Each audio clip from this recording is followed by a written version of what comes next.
الزمالك يهدد بالرحيل من نهائي أو يهدد بالانسحاب من نهائي الكونفدرالية بسبب الحكام اللي تم تعيينهم لمباراة الزمالك ونهضة بركان في المغرب في ملعب بركان.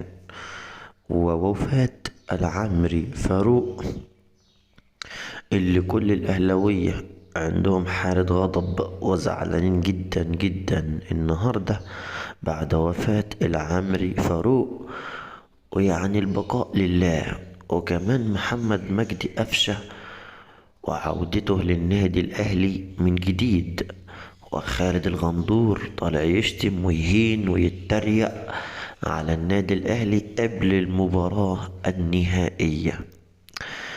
ومارسيل كولر يوعد كل الجمهور الأهلاوي بالفوز والانتصار والحصد البطولة رقم 12 في تاريخ النادي الأهلي. السلام عليكم متابعينا الكرام. أولا خلينا أبدأ بخالد الغندور اللي دايما يعمل فتنة واللي دايما يوقع بين اللعيبة واللي دايما يوقع بين الجماهير. ده شخص لا عنده أدب ولا احترام ولا أخلاق، فبالله عليكم محدش يسمع ليه. وكمان الأهلي مش عايز أي حكام هو والزمالك من شمال أفريقيا، لأن احنا عارفين حكام شمال أفريقيا دايما عايزين يظلموا الأهلي والزمالك، علشان كده بيعترضوا على التحكيم، وده من حقهم طبعا.